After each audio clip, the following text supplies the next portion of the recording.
Cricket में ball लगने की दर्द आज भी दूसरे नंबर पे है। पहले नंबर पे सबसे ज्यादा दर्द होती है जब ऐसा इंपॉर्टेंट बड़ा मैच सेमीफाइनल वन साइडेड हो जाए।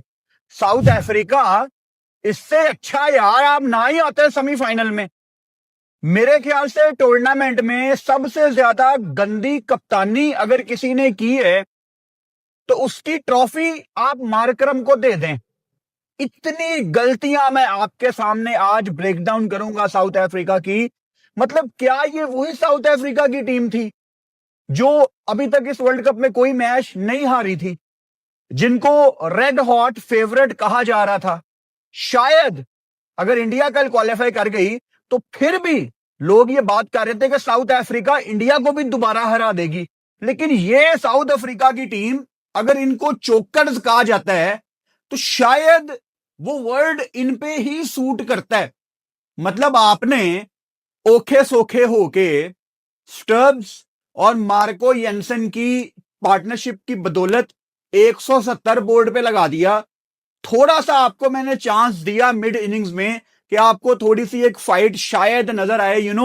बड़े मैच का प्रेशर होता है, सेमीफाइनल, नॉकआउट। लेकिन जिस तरह की शुरुआत टिम साइफर्ट और फिन एलन ने प्रोवाइड की, इन दोनों पे तो अभी मैं बात करूंगा। मेरा सवाल आपसे यह है, कितने अरसे से आप देख रहे हैं इन दोनों को ओपनिंग करते हुए न्यूजीलैंड से? हो गए हैं ना आपको बहुत ज्यादा महीने, आपको हो गए हैं ना साल देखते हुए कि यही दोनों ओपन करते हैं। और जब ये फेल होते हैं तब भी करते हैं। यार ये टीमें इतनी प्रोफेशनल हैं कि अपने प्लेयर्स को फेल होने के बावजूद ये बैक करती हैं उनकी ओरिजिनल पोजीशन पे। हमने कितनी दफा देखा कि टिम साइफर्ट ऊपर से तेज खेलने के चक्कर में आउट हो जाते हैं, लेकिन उनकी जगह कभी नहीं छेड़ी गई। फिन एलन तेज खेलने के चक्कर में आउट हो जाते हैं, लेकिन इनकी जगह कोई छेड़ता ही नहीं है। यानी आज पावर प्ले के अंदर ही 100 करके न्यूजीलैंड ने यह गेम साइड पे लगा दी थी। और वहां मार्करम ने भी पूरी कोशिश की हुई थी कि वो कुछ क्रिएटिव डिसीजन नहीं करेंगे, वो कुछ आउट ऑफ द बॉक्स नहीं करेंगे। टिपिकल गंदी कप्तानी जो अक्सर हमें क्रिकेट में नजर आती है, आज मार्करम की तरफ से वो थी। हालांकि फिन एलन ने सारे प्लान फेल किए, लेकिन शायद उनको शुरू में रोका जा सकता था। कैसे रोका जा सकता था? पहला ओवर ऑब्वियसली मार्को येंसन ने किया, दूसरा ओवर रबाडा ने किया, तीसरा ओवर मतलब तीसरे एंड पे लुंगी नगीडी आते हैं, फिर कॉर्बिन बॉश आते हैं। एक चीज बिल्कुल क्लियर हो गई थी आपको पावर प्ले के अंदर कि आप कोई भी फास्ट बॉलर ले आओ, कीवी बैटर्स आपको आज चार्ज करेंगे। उनको बॉल फुटबॉल नजर आ रहा है, वो आपके स्लो बॉल को भी पिक कर रहे हैं, वो आपके बैक ऑफ द हैंड को भी पिक कर रहे हैं, वो आपके कटर्स को भी पिक कर रहे हैं। ये पावर प्ले में चीज तय हो गई थी। बल्कि पावर प्ले तो बहुत ज्यादा लेट है, ये शायद पहले 3, 3.5, 4 ओवर्स में चीज तय हो गई थी। साउथ अफ्रीका का 3 ओवर के बाद एक जो वाहिद चांस था गेम में शायद थोड़ा सा वापस आने का, वो ये था कि आप चुप करके ना ये बॉल दे देते महाराज को, क्योंकि महाराज ने काफी दफा इनको कम बैक करवाया है जब इनको मार पड़ती है। लेकिन मैचअप एक ऐसा वर्ड आ गया क्रिकेट में जो कॉमन सेंस कप्तानों की ना खत्म हो गई है। मैं आपको छोटी सी एक एग्जांपल मैकुंची की तरफ से भी देता हूं। न्यूजीलैंड के ऑफ स्पिनर, उन्होंने दूसरे एंड से नई बॉल कराई, मैकुंची, मैकोंकी, जो भी उनकी प्रोनाउंसिएशन है। एक ओवर में वो 2 विकेटें लेते हैं और दोनों विकेटें उनकी लेफ्ट हैंडर के अगेंस्ट थी। एक उन्होंने आउट किया क्विंटन डिकॉक को, फिर उन्होंने आउट किया रिकेल्टन को। उसके बाद मतलब he was on a hattrick, और उसके बाद सेंटनर ने उनको ओवर ही नहीं दिया। क्यों? क्योंकि ऑफ स्पिनर को अब ज्यादातर डाला जाता है खब्बे के आगे। लेकिन ये कौन सा कानून है कि अगर राइट हैंडर आ जाएगा तो ऑफ स्पिनर बॉल नहीं कर सकता? मतलब उसके बाद नीचे डेविड मिलर भी आया, जिसको सेंटनर खुद प्रेफर कर रहे थे बॉल करना, वहां पे भी वो मैकोंकी को नहीं लाए। मतलब क्या सकलैन मुश्ताक दुनिया के अजीम ऑफ स्पिनर रहे हुए हैं, क्या वो राइट हैंडर को आउट नहीं करते थे? क्या वो लेफ्टी को आउट नहीं करते थे ना। मुथाया मुरलीधरन नहीं आउट करते थे ना। सईद अजमल नहीं आउट करते थे राइटी लेफ्टी दोनों को, करते थे ना। तो ये सिर्फ ड्रामेबाजी है। और मुझे सेंटनर का वो डिसीजन समझ नहीं आया, क्योंकि आपने 170 करवा दिया, पार्टनरशिप लग गई मार्को येंसन की, पार्टनरशिप लग गई स्टब्स की। तो क्या फायदा एक ऐसे बॉलर का जो कि एक टाइम पे he was on a hattrick, लेकिन आपने उसको बचा के रखा, यार इसका ये मैचअप नहीं बनता। तो ऐसे मैचअप्स का क्या फायदा। और ये न्यूजीलैंड टीम की मैं बात कर रहा हूं, सेंटनर की मैं बात कर रहा हूं। आपके जो पाकिस्तान के कोच हैं माइक हेसन, वो भी न्यूजीलैंड से ही है ना। और आपको क्या T20 वर्ल्ड कप में ऐसे ही कुछ अजीब से मैचअप नहीं दिखे कि उस्मान तारिक 1 ओवर कर रहा है, 2 विकेटें ले रहा है, दोबारा नहीं आ रहा। साइम अयूब 1 ओवर कर रहा है, 2 विकेटें ले रहा है, दोबारा नहीं आ रहा। फिर उस्मान तारिक आ रहा है, 1 ओवर कर रहा है, 1 विकेट ले रहा है, लेकिन आगे नहीं आ रहा, दोबारा अगला ओवर करने नहीं आ रहा। ये चीजें नहीं आपने देखी है ना। तो ये मैचअप के मैं कोई बहुत ज्यादा अगेंस्ट नहीं हूं, मतलब मैचअप काम करते हैं, लेकिन मैं मैचअप को जितनी इंपॉर्टेंस देता हूं, उससे थोड़ी सी ज्यादा इंपॉर्टेंस आपको बेसिक क्रिकेट की सेंस होनी चाहिए, जिसको क्रिकेट की आई कहते हैं। आपको स्ट्रीट स्मार्ट कैप्टन होना चाहिए। और आज वही गलतियां मार्करम ने भी की हैं। अगेन हैं तो ये गोरे, ये मैचअप इनके गिट्टे गोडों में बैठा हुआ है, ये उसके अलावा कुछ सोचते ही नहीं है। फास्ट बॉलर ऊपर से मार खा रहे हैं, लेकिन भाई साहब ने बॉल ही नहीं दी महाराज को। और तब दी पावर प्ले के बाद, जब मैच बिल्कुल साइड पे हो गया था। 9 विकेटों से न्यूजीलैंड ये मैच जीता है। फिन एलन, मेरा ख्याल है 33 बॉलों पे 100, न्यूजीलैंड की क्रिकेट की हिस्ट्री में ये पहले नंबर पे 100 लिख लो, इसकी इतनी अहमियत है 100 की। हालांकि गंदी फील्डिंग, गंदी अप्रोच, गंदी कप्तानी आपको साउथ अफ्रीका की तरफ से नजर आई है, बट अगर आप उनके नामों को भी देखो ना, मार्को येंसन 2.5 ओवर्स 53 रन। और ये हम किस मार्को येंसन की बात कर रहे हैं, उस मार्को येंसन की बात कर रहे हैं जो आज इतने कॉन्फिडेंस के साथ मैदान में उतरा था, जिसने ऊपर से 55 रन कर दिए थे। और जब आप एज एन ऑलराउंडर, आपकी पहले बैटिंग आ गई है, आपने ऊपर से 50 लगा दी है, फिर बॉल के साथ ना आप एक डिफरेंट एनर्जी के साथ मैदान में उतरते हैं। उसने मार्को येंसन को नहीं छोड़ा। आप क्वालिटी देखो उनकी टीम में, कागिसो रबाडा उसको भी नहीं छोड़ा, लुंगी नगीडी 2 ओवर में 22, वो साउथ अफ्रीका का इस टूर्नामेंट में हाईएस्ट विकेट टेकर था, उसको नहीं बख्शा। आप कॉर्बिन बॉश को देख लो, पहले ओवर में 22 पड़ा उनको, 2 ओवर 35 ओवरऑल, उसको भी नहीं बख्शा। तो फिन एलन, और ऑब्वियसली इसमें आप टिम साइफर्ट का भी रोल देखेंगे, लेकिन ज्यादा बात मैं फिन एलन की इसलिए कर रहा हूं कि भाई उसका 100 है 33 बॉलों पे, और 8 छक्के 10 चौके। और जहां तक मुझे याद है, इन दोनों की ओपनिंग पार्टनरशिप पे इन्होंने 2 दफा 3 रन भी लिए हैं। क्या जरूरत है मतलब 3 रन लेने की, 4 ओवर्स में 48, 49, 50 होने वाला है, still they're pushing for 3 run. मतलब एक आधा चौका आ जाता। ये हमें सीखने की जरूरत है इन टीमों से। मतलब उनका पावर प्ले अच्छा चला गया है, वो अगली बॉल पे, अगले ओवर की पहली दूसरी बॉल पे उन्होंने बाउंड्रीज ले लेनी है, ये सबको पता है। स्टिल वो 2 को कन्वर्ट कर रहे हैं 3 में। क्या जरूरत थी, क्योंकि स्टार्ट ही बड़ा अच्छा हो गया था, स्टिल वो पुश कर रहे थे। ये छोटी छोटी चीजें हैं जिनकी बदौलत ये टीमें फाइनल में आती हैं।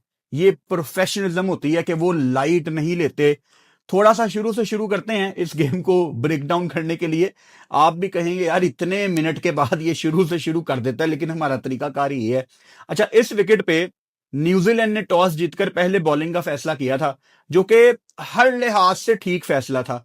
आज अगर न्यूजीलैंड ये गेम हार भी जाती ना, फिर भी ये ठीक फैसला था, क्योंकि कलकत्ता एक साइड की बाउंड्री बहुत ही छोटी है, दूसरी साइड की थोड़ी मीडियम साइज है, बहुत बड़ी ग्राउंड नहीं है कलकत्ता की। और यहां पे जल्दी सनसेट होता है, जिसका मतलब है कि ड्यू बहुत जल्दी आती है।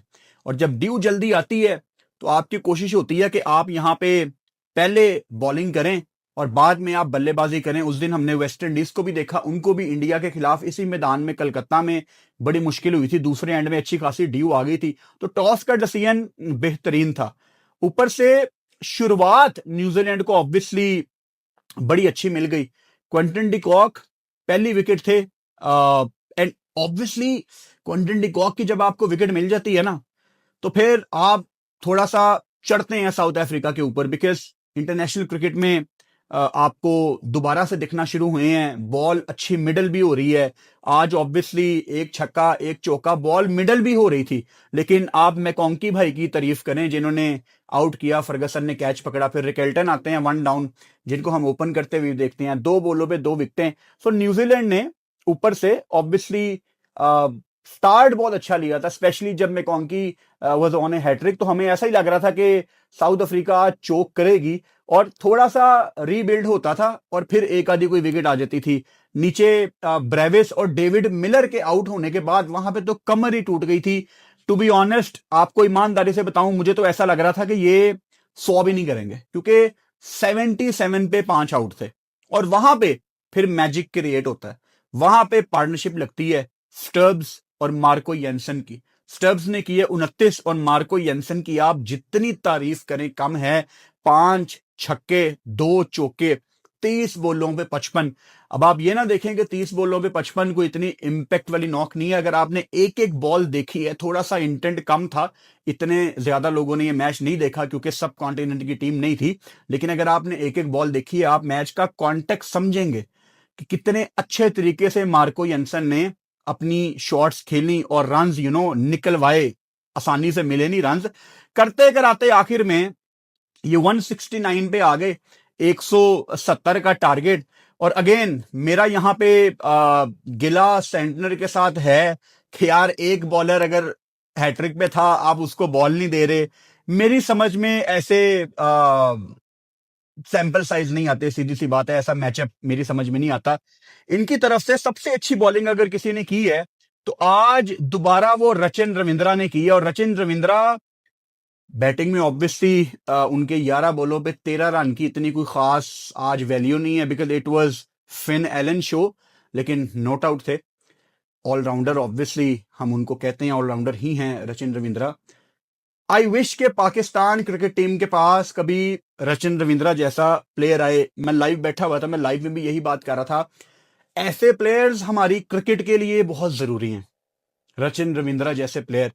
मैं लाइव में बैठा हुआ था, हम जिक्र कर रहे थे रचिन रविंद्रा, शुभमन गिल, ब्रेविस को आप ले लें, हैरी ब्रुक को ले लें, इस लिस्ट में कोई पाकिस्तानी प्लेयर मेरे दिमाग में नहीं आ रहा। मैं सिर्फ नेचुरली बता रहा हूं, नहीं आ रहा मेरे दिमाग में कोई प्लेयर। ये वो प्लेयर्स हैं जिन्होंने हमारी क्रिकेट को आगे लेके जाना है, ये हमारी क्रिकेट के लिए बहुत जरूरी है। इतना मजा आता है रचिन रविंद्रा की बल्लेबाजी देख के। I wish him all the best. मेरी दुआ इनके साथ है कि ये न्यूजीलैंड के लिए बहुत ज्यादा रन्स करें, बस हमारे अगेंस्ट ना चला करें, हमारे अगेंस्ट ना कोई चले, लेकिन ओवरऑल आप जब भी खेलो आप रन्स करो।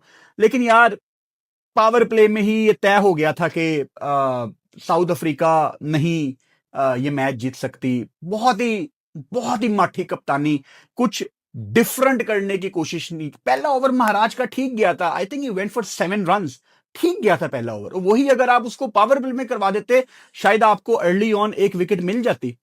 वो कमेंट्री में बैठे हुए थे टेम्पा बावूमा, बड़ा मुझे अफसोस हो रहा था उनकी आवाज सुन के। शुरू में ही वाज वेरी एक्साइटेड कि टेस्ट मैच वो जीते हुए हैं, और अब T20 वर्ल्ड कप का एक चांस उनके पास था। आगे ODI world cup south Africa, Zimbabwe, नबीबिया में आ रहा है, तो एक माइंड में चीज आ रही थी कि टेस्ट मैच वो जीते हैं, T20 भी जीत सकते हैं, फेवरेट्स थे। और आगे वनडे वर्ल्ड कप अगर आपके घर में है तो आपका चांस ऑलरेडी थोड़ा ज्यादा ही कंसीडर होता है। लेकिन अगर किसी पे चोक का वर्ड सूट करता है ना, it has to be South Africa. Body language were so poor, इतनी गंदी बॉडी लैंग्वेज, मुझे तो इनका कोच नहीं समझ आता। उस दिन अफगानिस्तान वाली गेम में भी इसका यही हाल था कोच का, कि वो पंजाबी ते कहते ने ना, रूसी फूफी वर्गा मुंह बना के बैठा हुंदा है। कोई चौका छक्का पड़ जाए, कोई इमोशन का इजहार नहीं करता, ना किसी से बात करता है। वो सेम झलक मुझे जनूबी अफ्रीका की टीम में आज नजर आई है। 3-4 ओवर्स के बाद जब उनको मार पड़ना शुरू हुई है, कोई किसी से बात नहीं कर रहा, कप्तान किसी को बैक नहीं कर रहा, कोई लड़कों को ये नहीं कह रहा कि बॉयज इट्स ओके, हमें गिव अप नहीं करना, कोई एनर्जी ही नहीं थी। मतलब जैसे 3-4 ओवर में साउथ अफ्रीकन प्लेयर्स की फैमिलीज आई हुई थी, उनके ऊपर कैमरा जा रहा था, वो उदास बैठे हुए हैं, फैंस उदास बैठे हुए हैं, 3-4 ओवर्स में उन्होंने गिव अप कर दिया था। तो फिर जब आप इतनी जल्दी गिव अप करोगे ना, तो ऐसा मैच हारना वन साइडेड भाई आप डिजर्व करते हैं। मतलब 13वें ओवर में सेमीफाइनल एंड हो गया यार, मतलब मजा ही नहीं आया। आई होप कि कल जो दूसरा सेमीफाइनल है England versus India Wankhede Mumbai में, वो एक कांटेदार मुकाबला हो और हमें मजा आए एक क्रिकेट मैच देखने का। न्यूजीलैंड को कौन सी टीम ज्वाइन करेगी फाइनल में, ये कल डिसाइड हो जाएगा। इंडिया ऑब्वियसली अपने घर में खेल रही है, उनको बहुत ज्यादा एडवांटेज है, they will start as favourites. और इंग्लैंड इस टूर्नामेंट में लड़खड़ाती हुई आखिर में पहुंच ही गई है सेमीफाइनल में। यू नो इंग्लैंड का अगर आप जर्नी देखें इस वर्ल्ड कप में, उन्होंने अब जाके थोड़ी पीक पकड़ना शुरू किया टूर्नामेंट के आखिर में। और इंडिया की अगर मैं बात करूं, मेरा ख्याल है अभी तक इस टूर्नामेंट में इंडिया ने पाकिस्तान गेम के अलावा अपनी कोई परफेक्ट गेम नहीं खेली। छोटे छोटे एक आधा कोई कैमियो, एक आधा कोई बंदा खड़ा हो गया, लेकिन एज ए टीम आपको इंडियन टीम बहुत गलतियां करती नजर आई है। तो क्या इंडियन टीम कल वो एक अपना परफेक्ट मैच खेलेगी, ये कल हमें पता लगेगा। ऑब्वियसली उस मैच में भी मैं लाइव आ रहा हूं पाकिस्तान टाइम के मुताबिक 5 बजे। न्यूजीलैंड को ढेर सारी मुबारकबाद। अगेन हमें लग रहा था कि साउथ अफ्रीका क्वालिफाई करेगी, लेकिन न्यूजीलैंड ने हम सबको सरप्राइज किया। कल इंशाल्लाह इंडिया वर्सेस इंग्लैंड की लाइव स्ट्रीम में शाम को 5 बजे आपसे मुलाकात होती है। Good night.